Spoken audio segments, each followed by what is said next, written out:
next, it's Eileen Worstenholme, who was actually present on the Mall in London in June 1953 and personally witnessed the coronation procession firsthand. I asked her how she came to be in London on that amazing day. I was a Yorkshire girl. I moved to Plumstead in the middle of the war.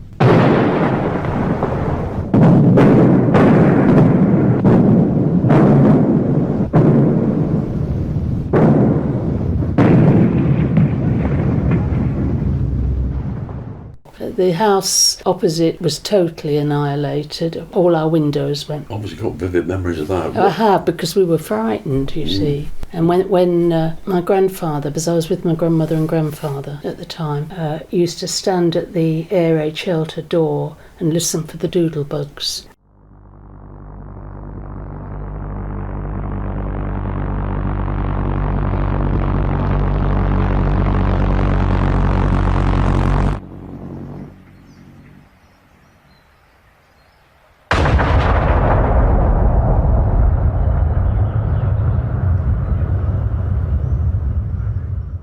I was very, very young, but I felt the fear.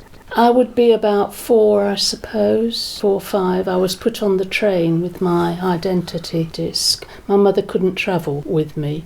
My grandmother met me at the other end. It would have been 44. So this is in the middle of the war? Yeah. When most people had been evacuated? Yeah. It was a fairly rough area. The neighbours were fantastic. You know, it was good wartime camaraderie. I can remember we were walking along the street and the air raid siren suddenly started.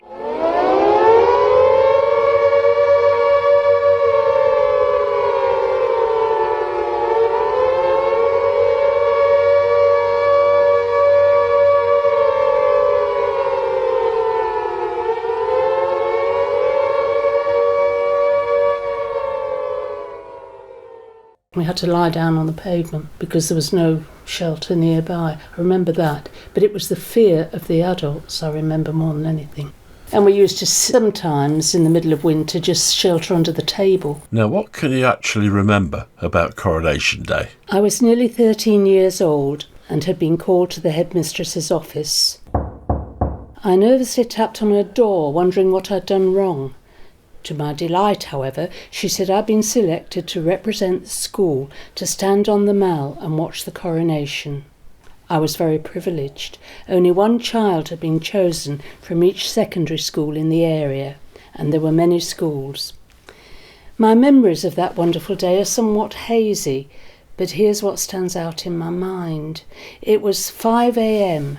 and a misty, damp morning. I set off to join other children for the train from Plumstead to central London. We were given Union Jacks and a bag full of snacks.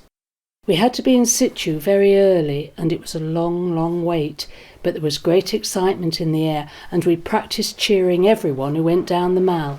Various military dignitaries, police, and even the road sweepers. The weather didn't improve. Although it wasn't cold, a steady, fine drizzle had set in.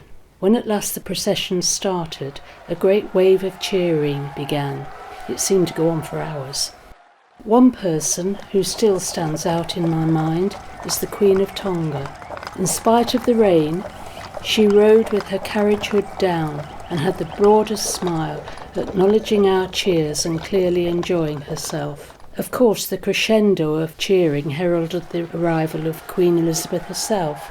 In the eyes of a young girl, she was a fairy tale figure. The excitement was palpable. From our viewpoint, it was over far too quickly. People sitting at home watching on their newly acquired televisions would have seen much more, but nothing could replace the feeling of anticipation and excitement that we all felt.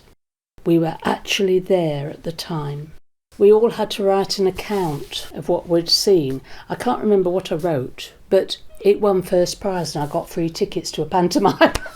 And was it the full extent of the Mall? Yeah. Well, I mean, I was stuck on the Mall. Say that the road sweepers used to come along and sweep up the horses' mess before the Queen came. I remember that.